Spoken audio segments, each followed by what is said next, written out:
سلام، نسرین عربیان هستم از مجموعه نبض زبان در خدمتتون هستم. به جلسه هشتم دوره اسپیکینگ آیلتس خوش اومدید. این جلسه تاپیکمون باکس اند موویز هست و راجع به هر دو تاپیک فیلم و کتاب برای هر سه پارت صحبت خواهیم کرد. اگر کانال رو سابسکرایب نکردید لطفا حتما سابسکرایب کنید، زنگوله رو فشار بدین که مطلع بشین از آپلود ویدیوهامون. حمایت یادتون نره، ویدیوهای قبلی هم نگاه کنید و نظرتون رو بهمون بگین. جزوه های سمپل و وکابلری هم میتونید از کانال تلگرام که توی کپشن براتون مینویسم دانلود کنید.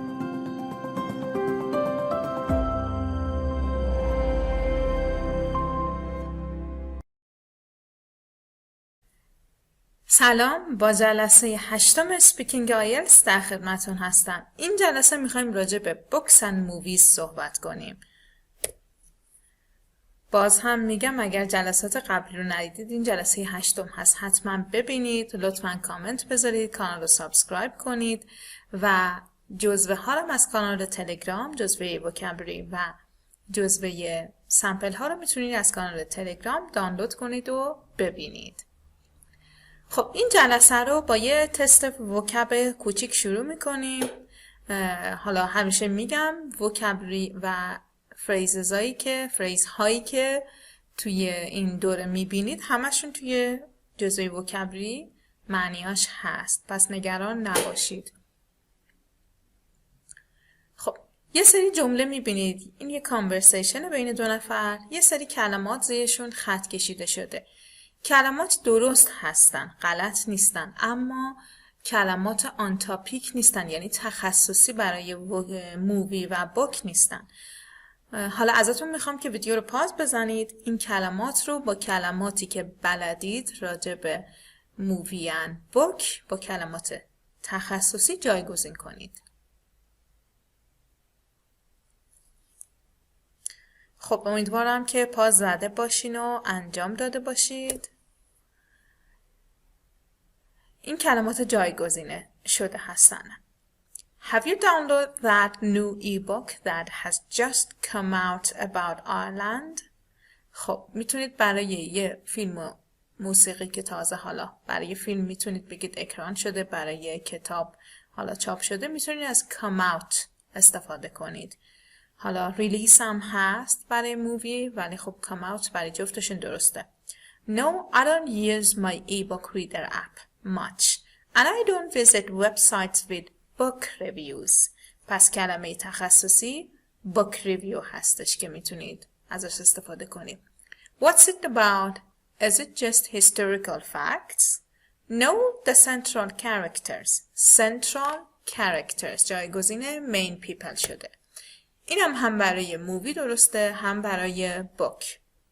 Are two brothers who have different opinions about the war and this divides their family. In the opening chapters, به جای first chapter میگیم opening chapters, they're happy and do everything together. But by the closing chapter, به جای end chapter, last chapter, میگیم closing chapter, they have become enemies. It sounds a bit depressing to me. Well, it certainly doesn't have a happy ending. A book has a happy ending, or a movie. But I liked it, and it's highly recommended. A highly recommended book, a highly recommended movie by all the critics. So, a book with a pleasant beginning and a sad ending. Pleasant beginning, sad ending. It can be vice versa. میتونه برعکس هم باشه. یعنی pleasant یعنی sad beginning, pleasant ending. Not for me. I'm afraid. I prefer the opposite. خب این خانوم the opposite یا این آقا the oppositeشو ترجیح میداد. خب این یه سری کلمات تخصصی بود که حالا معنی همشون رو هم داریم. میخواستم فقط با این تمرین نشونتون بدم که آن تاپیک وکابلری که استفاده کنید تفاوتش اینه. ببینین دوتا یه مفهوم بود، یه چیزی داشتن میگفتن، فقط کلمات اینجا کلمات تخصصی که مختص book و مووی باشه نبود، اما اینجا کلمات و عبارت هایی که مخصوص این آن تاپیک وکابلری که از بند 7 به بالا داریم، هم توی اسپیکینگ هم توی رایتینگ، دقیقاً همچین چیزی هستش. وگرنه شما میتونید اینطوری هم حرف بزنید، نمره بگیرید، منتها نمره آن تاپیک وکابلریتون کمتر میشه اگه کل اسپیکینگتون دیده نشه آن تاپیک وکابلری. پس برای همینم هست که ما برای هر جلسه جزوه‌ای وکابلری داریم و سمپل ها رو داریم که ببینید چطور از آن تاپیک وکابلری استفاده کنیم. خب حالا یه سری سوالای پارت 1 میبینیم. امروز فقط سمپل داریم، بیشتر بررسی میکنیم سمپل های پارت 1، 2 و 3 برای هم بوک هم مووی. پارت 1 بیشتر بوکه، پارت 3 بیشتر مووی. خب do you enjoy reading؟ ببینید به 4 روش این سوال پاسخ داده شده. این برای پارت 1 اگه ازتون بپرسن do you enjoy reading، حالا جواب شما میتونه شبیه اینا باشه یا از این عبارت ها استفاده کنید. Yes, absolutely. قطعا. A great way to relax to learn something new is to pursue a book. I'm so addicted to reading that sometimes I can't even fall asleep without an hour of bedtime reading. ببینید تو همین جواب کوتاه هم on topic vocabulary میبینید. Pursue a book, bedtime reading. خب جواب میده که reading a great way to relax. Great way to relax to learn something new is to pursue a book. برای اینکه بتونی یاد بگیری ولی خب ریلکس هم باشی، فالو کردن یه بوکه، دنبال کردن یه بوکه. I'm so addicted to reading that sometimes I can't even fall asleep without an hour of bedtime. انقدر معتاد مطالعه کردنم که حتی یه روز هم نمیتونم بدون مطالعه قبل از خواب bedtime reading بگذرانم، یعنی نمیتونم بخوابم. حالا پاسخ دوم میبینیم. Absolutely. I love reading books, especially the fantasy ones, such as Harry Potter, The Lord of the Rings, and A Game of Thrones. خب اینجا اشتباهه، نمیدونم برای چی اینجاست. Fantasy ones. کتاب های حالا فانتزی مثالش هم آورده. خب این جواب کوتاه داد، فقط گفت که خب من فانتزی بوک دوست دارم و مثالش هم زد. نمونه بعدی رو ببینید. Yes, I love reading. I like nothing more than to be engrossed in a good book. Be engrossed in a good book. یعنی غرق کتاب بشم. I regularly take out books from the library. به جای borrow میتونید از take out هم استفاده کنید. Take out books from the library and usually read them from cover to cover. Read from cover to cover یه اصطلاحی که یعنی از کتاب معمولا هم به این برمیگرده که یه کتابی جالب اینترستینگه که از کاور اولش تا آخرش رو میخونید، یعنی از ابتدا تا انتهاش. In no time. Read from cover to cover in no time. یعنی سه سوته کتاب رو میخونه. in no time خیلی سریع میخونه. And I can't go to sleep at night without some good bedtime reading. میبینید دقیقا همون جمله اول بوده. حالا این یه مدل دیگه پرفریز شدهش. اون میگفت I can't even fall asleep without an hour of bedtime reading. این میگه I can't go to sleep at night without some good bedtime reading. خب جواب آخر رو ببینیم. Yes, I do. But I حالا اینجا که همشون yes بودن، شما میتونید جوابتون no هم باشه. Do you enjoy reading?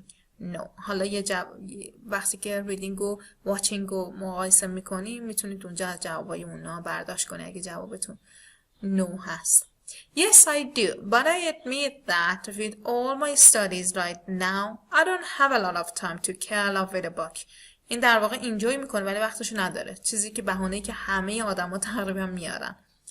بهانه‌شو چطوری آورد؟ With all my studies right now. با این همه درسی که من دارم. I don't have a lot of time to curl up with a book. Curl up with a book. دیدین وقتی که کتاب میگیرین دستتون معمولا غرقش میشین، پشت کمرتون خم میشه، این به همچین اصطلاحی، یعنی کتاب بخونم در واقع. When I do، ولی خب یه فریز قشنگه. When I do, for example, on holiday, I love thrillers or action books with a strong plot line. Thrillers or action books. اون فانتزی بوک دوست داشت، این thriller یا action book. With a strong plot line. کتابی که پلات قوی هم داشته باشه. Which I can read cover to cover. in a few hours. ببینید read from cover to cover in no times. read cover to cover in a few hours. پس ببینید یه اصطلاح خیلی رایجه که آدم ها استفاده میکنن برای ریدینگ. خب حالا شما میتونید از هر کدوم از اینا که خوشتون اومد کلمه اقتباس کنید و استفاده کنید تو سپیکینگ خودتون. What kind of books do you like to read? Why? I am into fantasy books because I think they are creatively made and the authors have a great deal of imagination.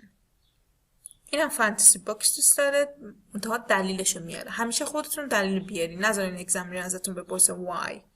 اینکه فقط بگین I'm into fantasy books کافی نیست. چرا؟ Because I think they are creatively made. با خلاقیت ساخته شدن، نوشته شدن. And the authors have a great deal of imagination.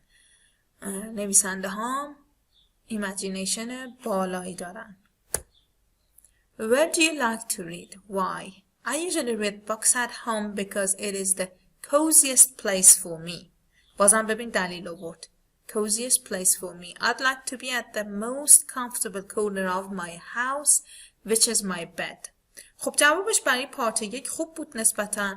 حالا کوتاه تر از این جواب ندید، یعنی مثلا نگید I usually read books at home، تمامش کنید. دلیل بیارید، مثل این ذره قشنگش کنید. حالا شما ممکنه بگید library because it is quiet, nobody disturbs you. همینا رو میتونید بگید. Coziest place. I'd like to be at the most comfortable corner of my house, which is my bed. ببینید تو همین جواب یه خطیش هم کلمات قشنگ استفاده کرد. Which is my bed. هم از relative clause استفاده کرد. Do others in your family read books too? Well, I think my youngest brother is the only person who reads books aside from me. به جای except me گفت aside from me، به جز من. My youngest brother is the only person who reads books aside from me. قشنگ بود. He's presently به جایی که بگی at the moment یا right now میگه he's presently a high school student and should study his lessons by reading the academic books they use in school. خب جواب اینم نسبتاً شما میتونید do others in your family read books too، میتونید اگه no بگید یا مثل این yes بگید. حالا این school books رو گفته، ولی حالا میتونید مطالعه انواع مطالعه رو بگید، انواع کتابایی که میخونید. مثلا yeah, my sister is an avid reader or a voracious reader. She reads every genre of books, for example I don't know historical books. میتونید اینطوری بستش بدید. Or yeah, they do read, but I am the most avid reader in my family مثلا. What is the last book you read and did you like it? خب 2 تا جواب برای این داریم. اولی رو نگاه کنید. The last book I've read is theater. حتما کتاب آخری که خوندید، حالا لزوما هم لازم نیست که صادق باشید حتما اسم آخرین کتاب رو واقعا بگید. ممکنه آن کتاب آخر دوست نداشته باشید. یه کتاب رو حتما یه کتاب و یه فیلم آماده باشید که صحبت کنید راجبش. حالا من ترجیحاً میگم برای 2 تا آماده باشید. یه کتاب که خیلی دوست داشتید، یه فیلمی که خیلی دوست داشتید، یا یه کتاب و فیلمی که یه کتاب و فیلمی که اصلا دوست نداشتید، که بتونید هم پوزیتیو صحبت کنید هم نگاتیو. ممکنه برعکسش هم ازتون بپرسن.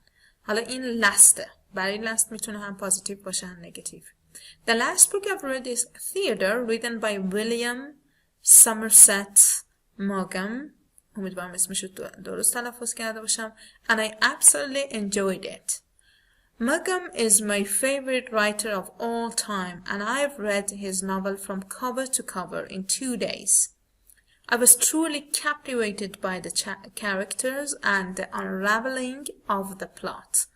خب میبینید نیامد فقط جواب بده، اسم کتاب بگه، توضیح داد. اولا که نویسنده شو حتما هم سعی کنید نویسنده و کارگردان کتاب و فیلمتون رو بدونید، و حالا اگر فیلم کست و ایناش هم بدونید بد نیست. I absolutely enjoyed it.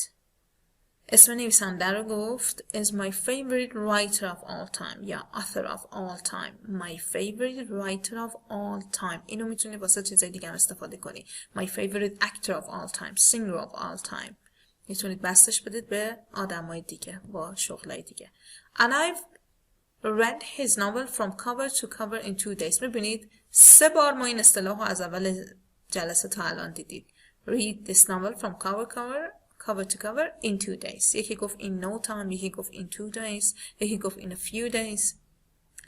I was truly captivated یعنی غرق شده بودم درش دیگه، کلی engrossed بودم در واقع. captivated by the characters، روش تاثیر گذاشته بوده characters and the unraveling of the plot. unraveling of the plot، ببین definitionش رو نوشتم براتون. The phrase the unraveling of a plot is used to describe how a writer builds up a story. تیکه تیکه های فیلم یا داستان چطور به هم کانکت شده و رفته تا انتهای داستان، به این میگن unraveling of the plot. همین سوالی یه جور دیگه بخونیم. What was the last book you read and would you recommend it؟ اونجا گفت did you like it، اینجا گفت would you recommend it. In fact, I have recently finished an inspiring book. یه صفت برای book. Inspiring book. Called The Human History. It was recommended to me by a colleague. ببینید اینا جملاتی که خیلی راحت میتونید برای book، برای مووی استفاده کنید. It was recommended to me by a colleague, by a friend, by my sister, by my professor, by my teacher. And the themes are philosophy, kindness and communication. خب میتونید راجع به تم داستانم حرف بزنید. تم این داستان، تم کتاب Human History، فلسفه، مهربانی و ارتباط بوده. I found the narrative captivating, compelling and surprisingly comprehensible. ببینید چه صفت‌هایی استفاده کرد. صفت‌ها برای داستان captivating, compelling, comprehensible. خیلی جامع بوده، اثرگذار بوده و حالا دفینیشن همه این کلمات تو جزوه هست، نگران نباشید. با مثال I would definitely recommend it to anyone interested in understanding humanity a little better. خب جواب سوال would you recommend it هم داد. I would definitely recommend it to anyone interested in understanding humanity a little better. به کسایی که دوست دارن از انسانیت بیشتر بدونن توصیهش میکنه. و ببینید میتونید recommend کردنتون رو narrow down کنید. Would you recommend it? Yes, I would definitely recommend it to کیا. اون گروه رو دیگه خودتون تعیین کنید. To anyone interested in history, to anyone interested in comedy، حالا هرچی، برای فیلم و برای book. Do you like watching movies? No, not really. If I have some free time, I'd rather read an interesting books. Books leaves us a lot of space for imagination, while in movies everything is spelled out for us. That's why I found films boring. خب خیلی جواب قشنگی بود. حالا این میتونست برعکس هم باشه دیگه. مثلا do you like books میتونست برعکس بده. No, not really. If I have free time, I'd rather watch movies. پس اگه شما برعکس اینید میتونید برعکس هم جواب بدین. یا do you like watching movies? Yes, definitely. حالا توضیح بدین. این ببین توضیح داده که چرا فیلم رو از کتاب از فیلم بیشتر دوست داره، ترجیح میده. No, not really. If I have some free time, I'd rather read an interesting book. I would rather read. Base form of the verb rather would. I would rather بعدش base form of the verb. I'd rather من نمیم چرا با W و V مشکل دارم و برعکس همه W رو V تلفظ میکنم، من ورم W تلفظ میکنم. I'd rather read an interesting book. Books leave us a lot of space for imagination. خب این جمله‌ای که خود منم همیشه میگم که فیلم ها ایمیجینیشنتون رو میبندن چون همه چی رو دارن بهتون نشون میدن، اما بوک فیلم که میبینید مثلا رفته توی باغ، شما باغ رو میبینید ولی بوکی نیست، شما میتونید هر جور دلتون خواست تصور کنید. البته دسکریپشن میدم ولی همون دسکریپشن هم با تصور هر کس فرق داره. دقیقا همین جمله رو گفته. Books leave us a lot of space for imagination, while in movies everything is spelled out for us. That's what everything is spelled out for us. همه چی بهتون داده شده. That's why I found films boring. خب حالا میتونید این جمله رو اگه خوشتون میاد میتونید ازش استفاده کنید، حتی اگه نظرتون برعکس اینه میتونید با یه although استفاده کنید. Although books leave us a lot of space for imagination, while in movies everything is spelled out, I still prefer books. I still prefer movies because دیگه حالا دلیلتون they're more exciting یا حالا هر دلیل دیگه ای که دارید. How often فکر کنم یه ذره دارم تون پیش میرم، نمیدونم، امیدوارم که اینطوری نباشه. How often do you go to the cinema with your friends?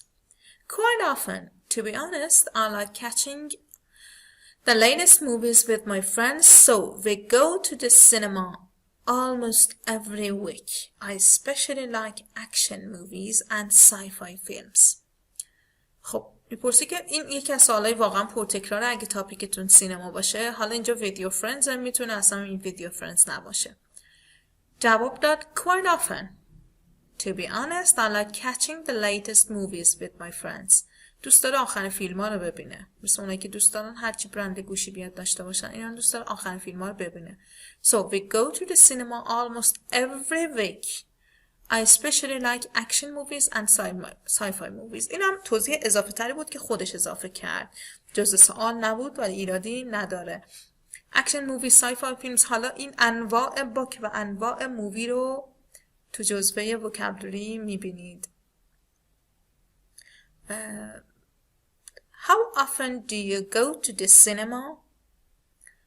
خب این یه جواب دیگه، حالا این with your friends رو دیگه نداره.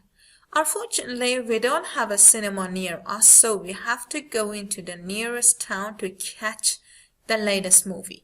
حالا اینو شما این دلیلش این بود که سینما نزدیکش نیست، باید بره یه شهر دیگه. شما میتونید همینو بگید منتها دلیلتون چیز دیگه باشه. Unfortunately, I don't go to cinema a lot because blah blah blah whatever your reason is. Into the cinema to catch the latest movie. ببینید این عبارت تو جفتشون اومده، پس یه عبارت پرتکراره. Catch the latest movie.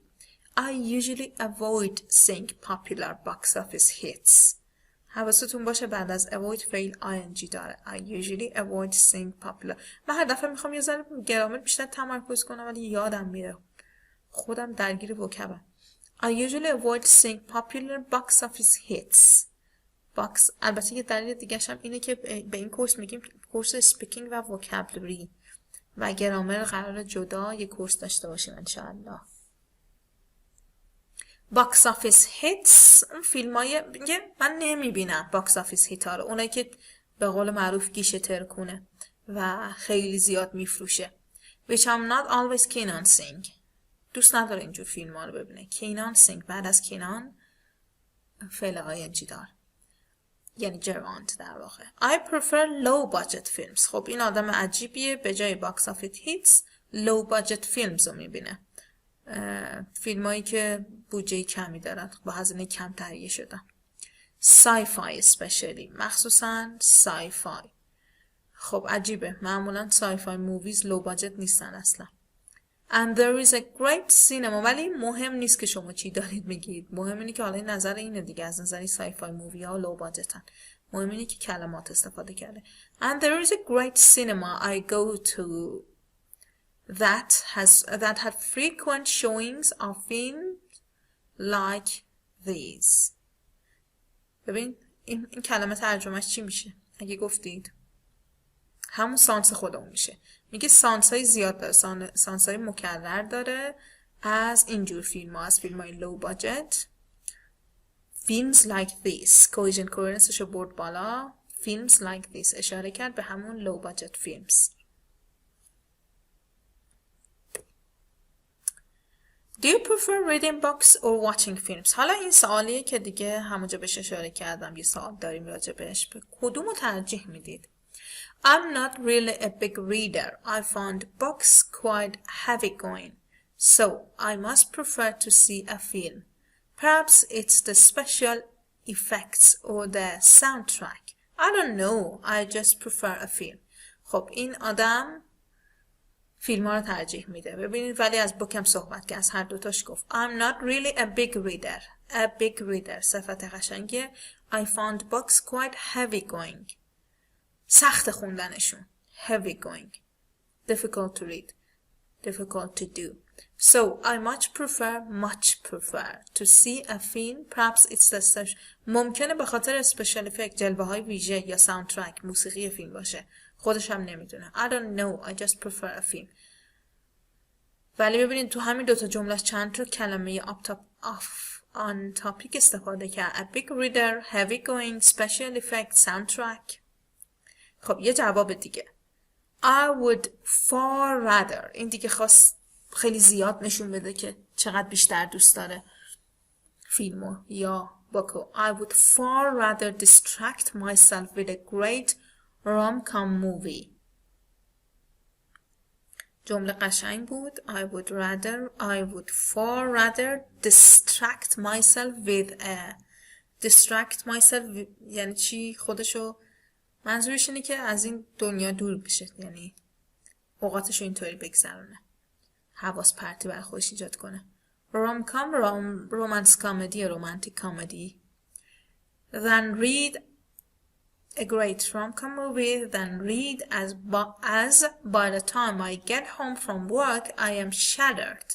دلیلش آورد. چرا؟ چون میاد خونه خسته است. کسی که خسته است فیلم میبینه، کتاب نمیخونه. Shattered. داغونه. I know movies leave less to the imagination than books. این همونی که گفتم. اونجا گفتم میتونید اینو بگید با یه although، حالا این با یه however. ولی چون جمله رو دوست داشته اینو گفت بگه که یعنی من میدونم که کتابا ایمیجینیشن بیشتری رو دارن، فضا برای ایمیجینیشن میدم بهتون، این استفاده کرد. ولی چون موویز رو دوست داره however شو برد. I know movies leave less to the imagination than books. کامپراتیو هم استفاده کرد، خیلی قشنگ. Movies leave less to the imagination than books. Leave less. فضای کمتر میزنم.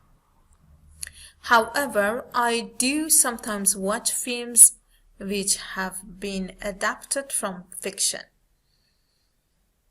فیلمایی رو که از کتابای فیکشن ادپت شده رو میبینه.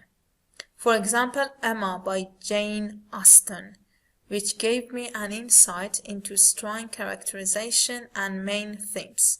یه مثالم زد از movies adapted from fiction که فیلم اما که از کتاب اما که نویسندش جین آستنه.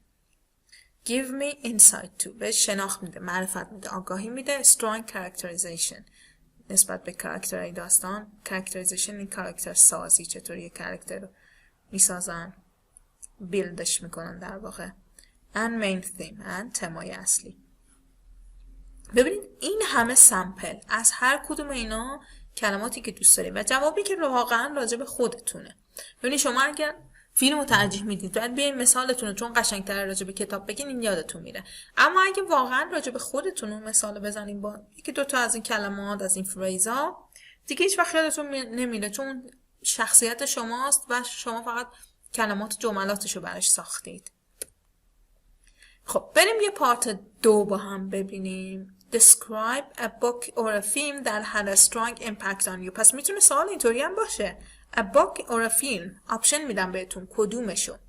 حالا شما اگر برای بوک هم خودتون آماده کردین یا برای فیلم اون یکی رو آماده نکردید میتونید از اون استفاده کنید به شرطی که خیلی معروف نباشه که اگزمینر بدون این بوک فیلم نیست. میتونید ازش استفاده کنید و بگید. مثلا شما یه بوک خوندید ولی ماجرا فیلمه، میتونید اون بوک رو به عنوان فیلم تعریف کنید.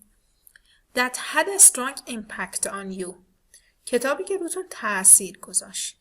You should say what was it when you read or saw it, when you read or saw it, how it influenced you, and say if you liked it and why.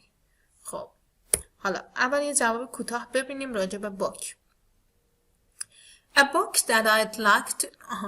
لطفاً اینو پاز بزنید و همین الان واقعاً برید برای بوک یا فیلمی که روتون تاثیر گذاشته پیدا کنید و آماده کنید. حتما این کار رو بکنید. اگر عقب بندازید هیچ وقت انجامش نخواهید داد. A book that I'd like to talk about is called Flowers for Algernon, written by Daniel Case. You won't believe, but I picked up this novel from a shelf in a bookstore because it had a beautiful cover. خب دلیل انتخابش هم گفت. چطوری؟ برم جز سوالا بود.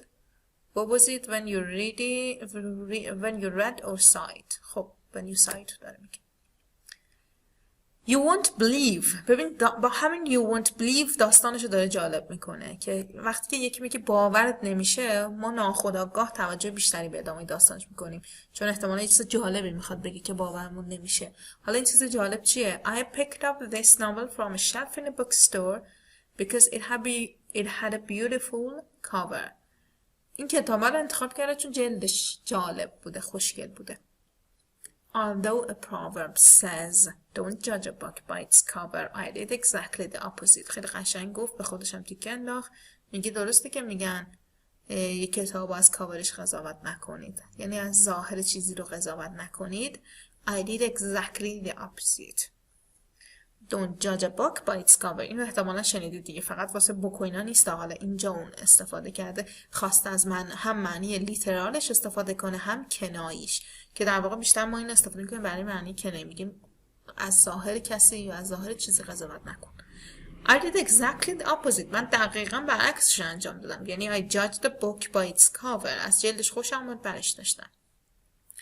And the book turned out to be one of the greatest things I've ever read.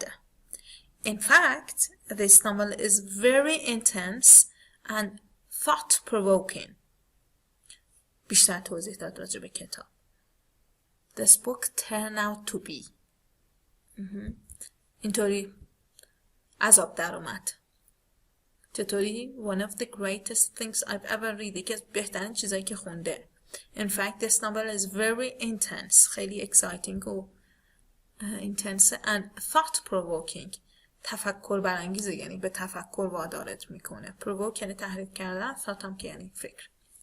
Thought-provoking. It is set in form of diary entries of the protagonist, mentally disabled man, Charlie, whose IQ changes after brain surgery. پر از کلمات آن تاپیکی که خیلی قشنگ استفاده کرده، فقط نریخته تو اسپیکینگش غلط و غلط بگه. It is set. اینو یادم رفته آندرلاین کنم. It is set. از ستینگ یه چیزی دارین میگین. ستینگ یعنی چی؟ کجا و کی. مثلا میگیم این فیلم تو نمیدونم جنگلای شمال ضبط شده یا تو سال 1999 ضبط شده. این میشه ستش. It is set in form of diary. البته اینجا منظورش یه چیز دیگه است. In form of a diary entries of the protagonist. میگه برخواسته از نوشته های دایری، چی میگم به دایری فارسی کلی کم دایری اون که خاطرات روزانه‌تون رو می‌نویسید، خاطره نویسی از اونا. پروتاگونیست یعنی شخصیت اصلی داستان که معمولاً هم حالا هیروه. گاهی هم ممکنه شخصیت اصلی ضد قهرمان باشه ولی اغلب هیروه. Protagonist mentally disabled man Charlie. Protagonist کی بوده؟ ببین دنبال هم گفت. Mentally disabled man Charlie. یه شخصی که مشکل روانی داشته. اون ذهن بوده در واقع. Whose IQ changes. مشکل روانی نداشته. Disable. Mentally disabled man whose IQ changed after brain surgery. بعد از عمل مغز، جراحی مغز دچار مشکل شده. It drastically changed the way I looked at how intelligence influences people's attitudes to others and to the world in general. خب تأثیر کتابم گفت که تاپیکی بود که چه تأثیری روتون گذاشت دیگه. میگه drastically یعنی خیلی زیاد تغییر داد. The way I looked at how این اکسپرشن خوبه. نگاه من، نگرش من به چی؟ به این که چقدر اینتلیجنس، هوش تاثیر میذاره اتیتود آدم ها رو نسبت به دیگران و نسبت به دنیا، به جهان. این تاثیر بود که روش گذاشت. Also I had to overthink how many boundaries does new knowledge open and how mentally disabled people are treated in the society. Overthink. زیادی فکر کرد. I had to overthink. had to. گذشته. How many boundaries does new knowledge open? دانش جدید چقدر boundaries چقدر مانع ایجاد میکنه، مرز ایجاد میکنه. Open and how mentally disabled people are treated in the society. و چطور با افراد کنزه برخورد میشه تو جامعه. In general, the books was somewhat tear-jerking for me. tear-jerking هم یه کلمه قشنگه. tear که یعنی اشک. اینجا میگه که از اون کتابای اشک دراره دیگه. But I still highly enjoyed it and would recommend it to anyone looking for a powerful and inspirational read. لذت برده ازشو recommendش میکنه. به کیا؟ Anyone looking for a powerful and inspirational read. میبینید اینم دایرهشو کوچیک کرد. Anyone looking for a powerful and inspirational read. خب همون تاپیک یه فیلمی که روتون تاثیر گذاشته و یا یه کتاب، این دفعه برای فیلمشو ببینیم. When I used to live in Paris as a teenager, I became rather obsessed with watching what might be called artistic French films. وقتی نوجوان بوده obsessed بوده، خیلی درگیر بوده با فیلمایی که هنری، فیلمای فرانسوی هنری. I become rather obsessed with something. بعد از with هم که میتونید بعد از preposition ها فعلا باید ing دار باشه. پس با فیلمای فرانسوی obsessed بوده. My favorite was called Paris at Midnight and was directed by Louis Truffaut. خب فیلم مورد علاقه‌ش هم که Paris at Midnight بوده. فیلم قشنگی هم هست. Often he filmed in black and white and told a rather dark story. این کارگردان اغلب سیاه سفیده و فیلم های سیاه سفید میسازه و داستانهای تلخ رو میگه سیاه. The genre could be described as black humor or drama, I suppose. ژانر داستانم معمولا black humor یعنی کمدی تلخ.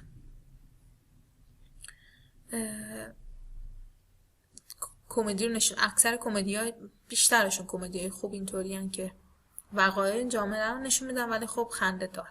خب میشه کمدی تلخ. حتی چارلی چاپلین black humor بود. While many of my friends were happily absorbed in the last James Bond movie or other rather commercial blockbusters, I took pride in educating myself in the traditions of the French cinema and trying to learn a bit of French at the same time. خب یه مقایسه‌ای بین خودش و دوستاش کرد. کلمات خیلی آنچنانی استفاده کرد. میگه گرچه دوستم happily absorbed in the latest James Bond. وقتی که دوستام داشتن با فیلم های جیمز باند حال میکردن و خیلی به اونا توجه میکردن، یا فیلم های کمرشال بلاکباستر، فیلم های همون تو قبلی هم داشتیم باکس آفیس هیت، فیلم هایی که بیشتر رو گیشه خوبن.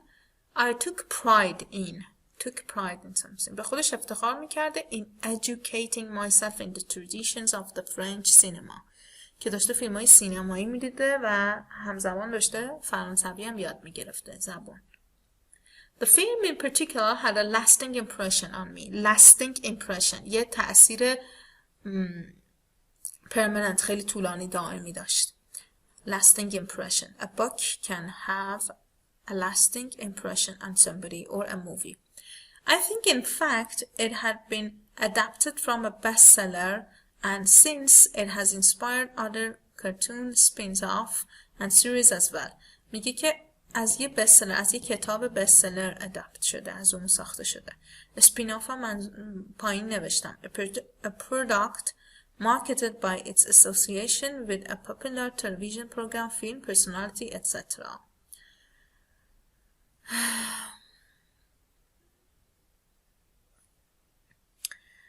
The beautiful mysterious heroine، به آقایون میگن هیرو، به خانما میگن heroine، was both provocative and enchanting. خب از شخصیت اصلی اون خانم تو Midnight in Paris رو میگه، Paris at Midnight ببخشید، که هم enchanting بوده، interesting بوده، هم provocative بوده. حالا تحریک برانگیز. It was impossible to predict how she would react in a situation. ببین همش داره از شخصیت خانم داستان صحبت میکنه که پروتاگونیست بود. Which kept the tension in the film very high. Excitement فیلمو بالا می برد. Added to this was a haunting musical score written by a famous French musician, and this also became a top-selling album in the charts. خب از یه موزیک خیلی قوی هم استفاده می کرده. هانتینگ بوده، خیلی گیرا بوده. This film and others like it inspired me to work harder on my French language skills and to really investigate the history and culture of Paris in greater depth. تأثیری که روش گذاشته چی بوده؟ تشویقش کرده. inspires الهام بخش بوده براش که بره زبان فرانسه‌شو بیشتر یاد بگیره و تاریخ و فرهنگ پاریس هم مطالعه کنه. At the time, I would have said that I enjoyed it, but in hindsight, I think it was probably not a very relaxing watch, and today I would opt for something less intellectual. اون موقعی که لذت برده ازش، اما الان میگه که ترجیح میدم یه چیزی که less intellectual باشه ببینم. Hindsight. In hindsight. اینم قشنگه. The ability to understand an event or situation only after it has happened. وقتی که تموم میشه، وقتی که فلش بک میزنی. In hindsight. الان دیگه اینطوری فکر میکنم. خب اینم یه سمپل بود که برای مووی بود، پر از کلمات خوب. اما خواهشاً لطفاً اگر نمیتونید از این کلمات درست استفاده کنید، اصلا هیچ کدومش رو استفاده نکنید. شما نیاز نداره این همه کلمه و اکسپرشن توی پارت 2 اسپیکینگتون به کار ببرید. این با خیلی کمتر از این اما درست هم میتونید یه نمره خیلی خوب بگیرید. خب این یه کتاب لاریسا که هم کتابشه هم فیلمشه. میخواستم اینو نشونتون بدم از کدوم کتاب، یادم نیست اینو از کدوم کتاب برداشتم که ببینید چطور راجبش حرف زده، حالا هم به عنوان فیلم هم به عنوان کتاب. Larissa is an excellent film. It tells the story of what happens when a young woman decides to try to find out what really happened to her grandmother who disappeared in Russia in the 1930s under mysterious circumstances. داستان رو تعریف کرد. داستان چیه؟ It tells the story of خب بقیه داستان که یه خانم جوان که داره سعی میکنه مادر بزرگشی که تو روسیه تو سال 1930 ناپدید شده رو پیدا کنه تو شرایط خیلی mysterious. As the suspense builds up, suspense اون هیجانیه که تو فیلم و داستان میبینیم، استوری میبینیم. Larissa sets off an amazing chain of events. It's an incredibly gripping film. این gripping هم همون یه فیلم خیلی خوب که خیلی میگیره آدمو captivating gripping یا کتاب. صفت قشنگیه gripping, captivating, haunting همه اینا میتونه استفاده کنی. And its direction shows startling originality. Startling and surprising. Unusual. خب Amazing chain of events, gripping film, startling originality. خب اینا رو همه رو کلمات آن تاپیک خوب هستن. خب این فیلم رو دوست داشت ازش تعریف کرد. اما بیایم یه سمپل کتابش رو ببینین. این کسیه که کتاب رو به فیلم ترجیح داده. مثل من که همیشه میگم من اول کتاب Pride and Prejudice اول کتابش رو خوندم تو دانشگاه و بعد فیلمش رو دیدم. به نظر من کتابش خیلی قوی تر از فیلمی بود که کستشم کایرناتلی بود. خب قوی بود ولی چون من فیلم و کتاب رو دیده بودم فیلم اونقدر به هم نچسبید. البته که نچسبیدم بازم چندین بار دیدمش. خب غرور و تعصب Pride and Prejudice. Usually think highly of Joe Hanson's film, but this one, based on a novel by Slaven Gorski, is a dismal failure. Think highly میکنه، خیلی براش احترام قائله برای این کارگردان. اما میگه این فیلم در مقابل کتابش dismal failure بود، یه شکست بود اصلا. In spite of the all-star cast, the film just didn't hold my attention the way the book did. علیرغم آل استار کست، علیرغمی که فیلم پر از بازیگر معروف بود، didn't hold my attention، به اندازه the way book did، اندازه کتاب توجهش رو جلب نکرد. I was a college student when I read it, but it made a lasting impression on me. خب من اگه میخواستم یه سمپل انتخاب کنم دقیقا میتونستم از این گرته برداری کنم، چون دقیقا داستان من که براتون تعریف کردم راجع به پراید اند پرجودیس شبیه همین اینه. دقیقا من کتاب بیشتر دوست داشتم، کالج استودنت بودم خوندمش.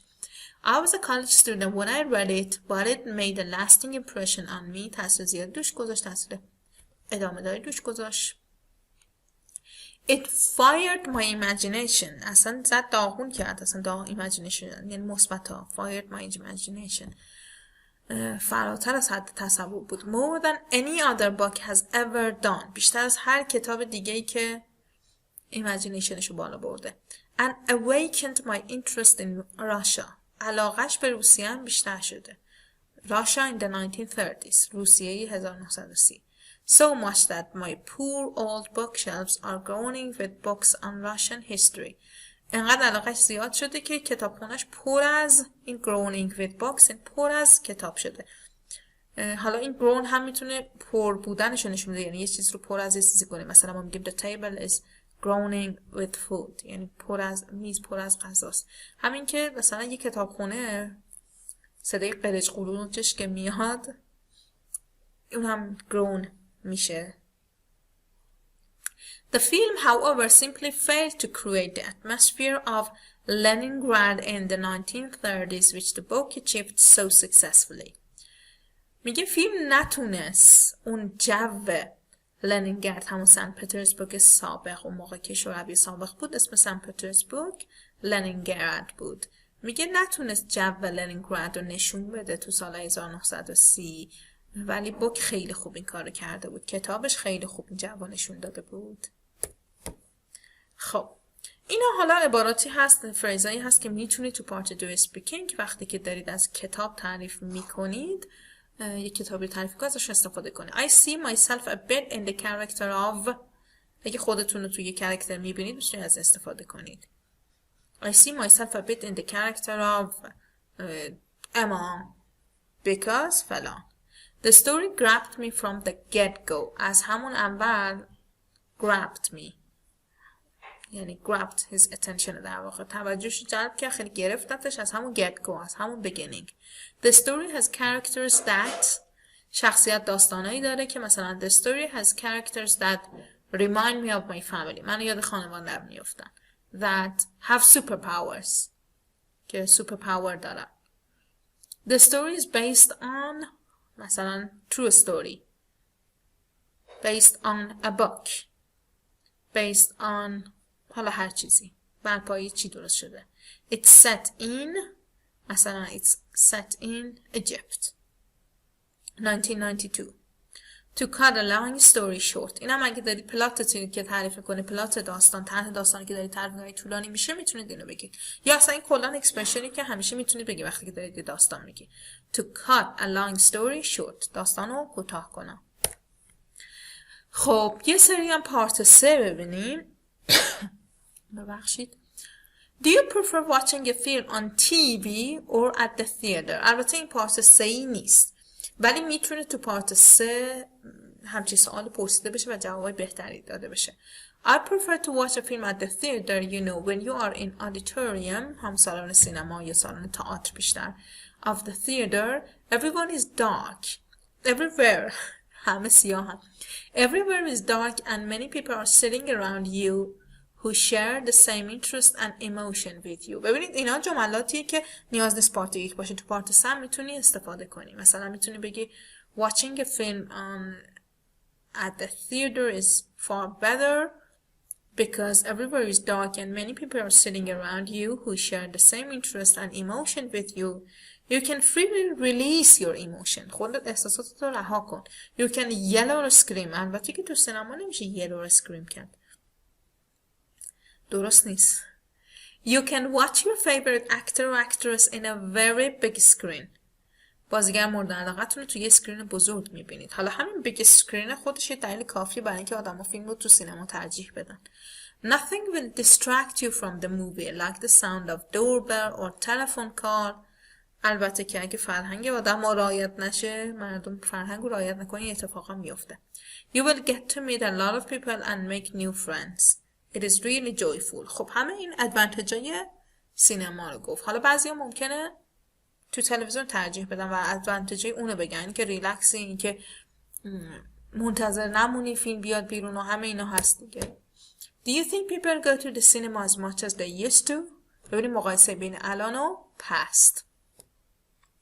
No, and there has been a sea change. sea دریا. یه دریا اختلاف زیاد. In the way people choose to view films nowadays, which has been reinforced by the recent pandemic when cinemas and theaters were closed. خب میگه که نه، اختلاف زیاده. مردم الان کمتر سینما میرن. یه دلیلش هم به خاطر پندمیکه که سینماها کلوز شد. مردم عادت کردن از خونه فیلم ببینن. Even before this disaster, many film goers had the option to pay for online streaming of the latest releases via the internet so that they could enjoy the thrillers of the cinema but without leaving their sofas. حتی قبل از کرونا فیلم گوئرها، اونایی که سینما برو بودن، با آنلاین استریمینگ آنلاین فیلم میبینن، لیتست ریلیز اکرانای جدید رو میبینن و so they could enjoy the thrills of the cinema but without leaving their sofa. راحت تو خونهشون بشینن و ولی از اکسایتمنت سینما استفاده کنن. بعضی مخالفن دیگه، میگن سینما اکسایتمنتش بیشتره، thrills بیشتره. Companies like Netflix and Amazon have led the way in this new trend and now commission films and drama series of their own. خب مثال زد. حالا فیلمو نماوای ما و نماواست یکی نمیدونم، من خیلی نمیشناسم. میگه اینا have led the way in this new trend. have led the way in this. اینا خودشون باعث شده که این ترند افزایش پیدا کنه، بیشتر بشه. رهبری میکنن این ترندو. Now commission films and drama series of their own. خودشون فیلمای درخواستی دارن که میدن مخصوص خودشون تولید بشه این فیلم‌ها. خب تو ایران هم فکر می‌کنم چه اتفاقی افتاده دیگه، فیلمایی که خود مخصوص فیلمو میده براش بسازن. خب حالا شما میتونید بگید نه تغییر نکرده، یا تغییر کرده ولی برعکس این میگه کمتر شدن، شما میتونید بگید بیشتر شدن. خب ولی اکسپرشن ها قشنگ بود. There has been sea change, film goer, online streaming, commission, led the way in something. Do you think the cinema has increased or decreased in popularity in recent years? ببینید سوال شبیه سوال قبلی. حالا ببینیم جوابم شبیه یا نه فرق داره. I think the popularity of the cinema has decreased. نه اینم مثل اون فکر میکنه dramatically in recent years. اون گفت sea change، این گفت decreased dramatically. ولی یکیه دیگه از نظر مفهوم. In recent years due to various factors. Various factors. اگه تو اسپیکینگتون میگید various factors یا تو رایتینگتون مینویسید، حداقل باید 2-3 تا فاکتور رو بگید. تو اسپیکینگ حالا بیشتر، حداقل 3 تا رو بگید. پس نگید various بعد هیچی نگید، یه دونه بگید. First of all, nowadays people are far too busy to find some spare time to leave aside for the cinema. دلیل اول، مردم وقت ندارن. To find some spare time to leave aside for the cinema. وقت اضافی که بذارن کنار برای سینما. قشنگ بود. Far too busy. اینا رو من باید هایلایت میکردم. On the other hand. حالا میخواد خلافشو بگی چون on the other hand گفته. اگه تضاد نگه پس اشتباهه. If they manage to set some time aside for the cinema, they do not like to waste it in the traffic jam.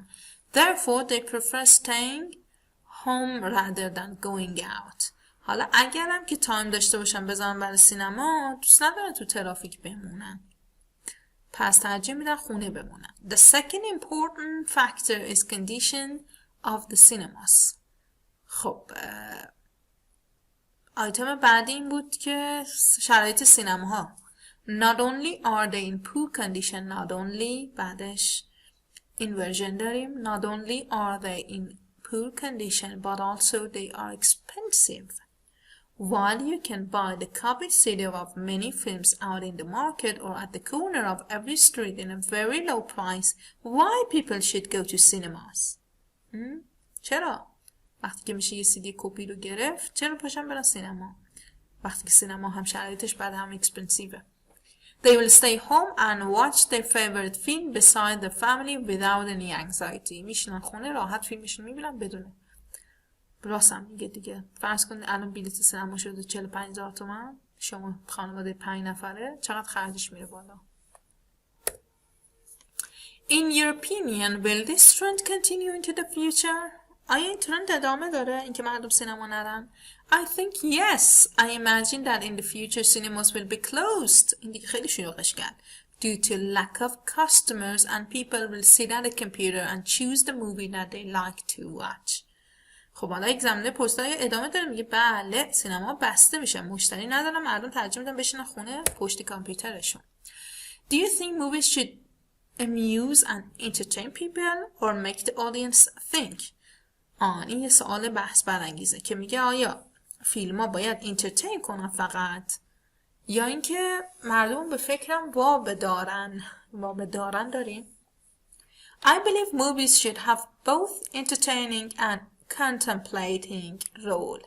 هر دوش هم باید entertaining باشن هم contemplating باشن، یعنی تفکر برانگیز باشن. It is sometimes necessary to change the stuffy atmosphere of a society. stuffy atmosphere، اینجا stuffy atmosphere منظورش میگم فرماله، فضای فرمال باید یه ذره تغییر بدیم. So film producers try to make amusing films to change people's mood to a better state. بر همین فیلم میکرها با اینکه از این فضای جدی در بیان فیلمایی هم میسازن که مود مردم رو عوض کنن. Sometimes we feel that we need to watch a film to make us think deeply. Sometimes lots of realities are depicted in entertaining movies. In addition, sometimes we feel that we need to watch a film to make us think deeply. بعضی وقتا نیاز داریم فکر کنیم دیگه. Sometimes lots of realities are depicted. فیلم‌های سیاهی که ریالیتی نشون میدن تراژدی. In addition, rich movies can have some effects on people that years of education and schooling cannot have such effects. اینو قبول دارم. فیلم‌های ریچ، فیلم‌های خوب، نه ثروتمندا، فیلم‌های خوب، غنی میتونه تأثیری بذاره که سالها مدرسه و دانشگاه نتونسته بذاره. Therefore, movies should be both amusing and informative. هر جفتش. موافقم باهاش؟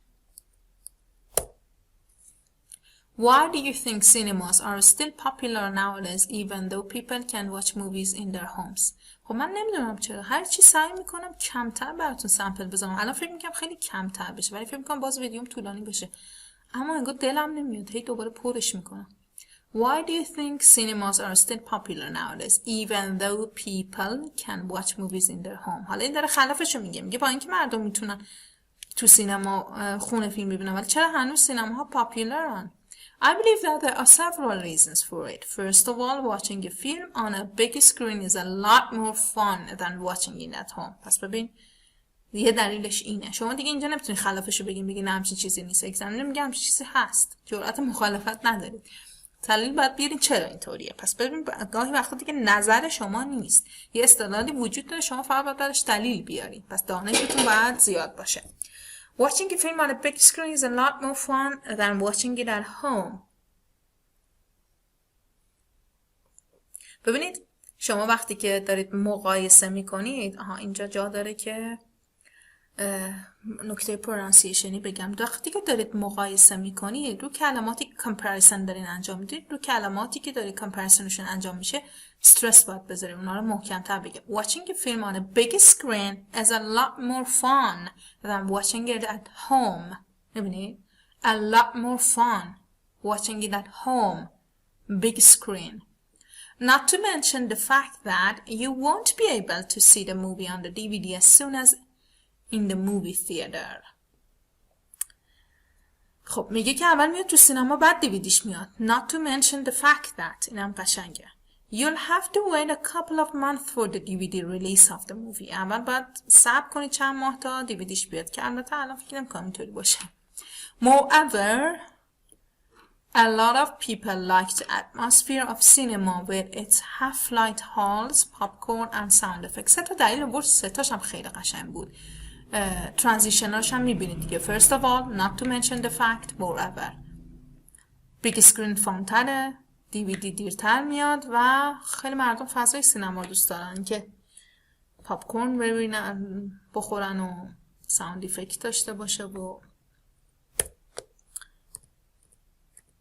نه او مای گاد.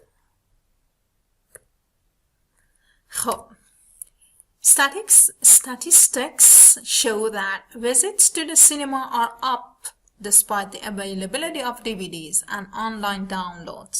Why do you think this might be? خب اینم همون سواله، فقط سوالش یه ذره پیچونده. آماده کنین خودتون رو برای سوال پیچونده. البته این سوالو معمولا از کسی که اگزمینر میدونه نمرهشون پایین‌تره این مدلی میپرسه، از اونایی که میدونه نمره بالاتری قرار بگیرن این سوال سخت‌تر میپرسه. پس اگه این سوال ازتون پرسید میتونید امیدوار باشین که نمره شما قرار بالاتر از 7 بشه، حتی ممکنه، نه حالا لزوما. I think it's the whole experience that the cinema offers. Going out to see a film when it goes on general release and seeing it on the big screen is more exciting than watching the film at home on TV, especially if it's an action movie. And watching it with others make it even more special. خب این یه چیز دیگه هم اضافه کرد، watching it with others. خب اینم قشنگ گفت. دلیلش کمتر بود ولی قشنگ گفت. The whole experience that the cinema offers. خیلی خوب بود. بنویسید این جملات خوبه. What is the impact of حالا تازه رفتم سراغ بوک. بر هم یه ذره طولانی شد. What is the impact of e-books on reading habits? اگه ریدینگ باشه خیلی میبینید که راجع به ای بوک و تفاوتش با پیپر بوک و اینا هست. لتر و ایمیل هست اینجا، ای بوک و پیپر بوک. In my opinion, the most significant impact of digital books in our reading habit is that it makes our every reading experience hassle-free.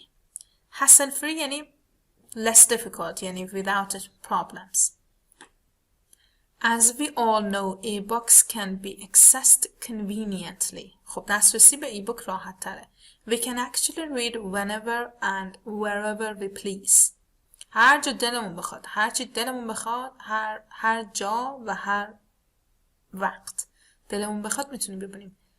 Whenever and wherever we please. قشنگ بود.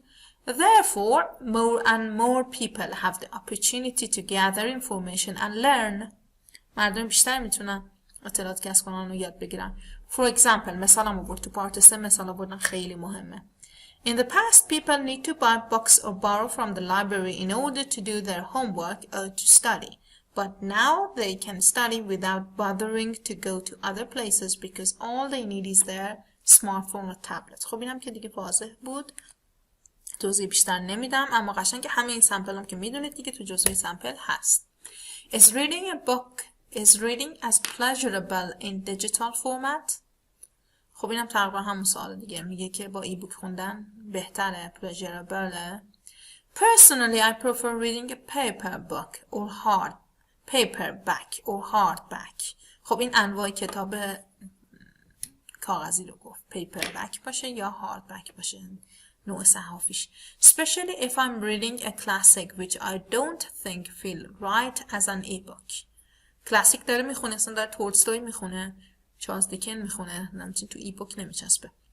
But I can see it can be good for others. My grandmother has an e-reader and she loves the way you can enlarge the text. خب ببینید این که از دو وجه دید خیلی خوبه، خودشو گفت و بعد البته توی پارت از خودتون نباید بگین و بعد مادر بزرگشون میتونید بگین some people, other people. مادر بزرگشون مثال زد که ای ریدر میخونه و میتونه بزرگ کنه تکستو. Do you think bookshops will survive the digital revolution? ببینید چقدر تاپیکا شبیه همه، اونجا سینما بود، اینجا بوکشاپ بود، اونجا بخاطر DVD، اینجا بخاطر ای بوکا. I think so. At least I hope so. دوست داره بوکشاپ ها بمونن. I love flicking through books in a bookshop. این که میری کتاب ها رو همجوری یه نگاه بهش میندازی، ورق میزنی، skim through, flick through. Online shopping is useful. Finding out on Amazon if a book you want has got a good review. Maybe getting one that is difficult to find. But I still love the experience of being in a bookshop. حالا از خوبیاش گفت آنلاین خوبه، تو آمازون کتابی که ریویو خوب داره یا کتابی که گیر نمیاد پیدا میکنی، اما من بوکشاپ دوست دارم.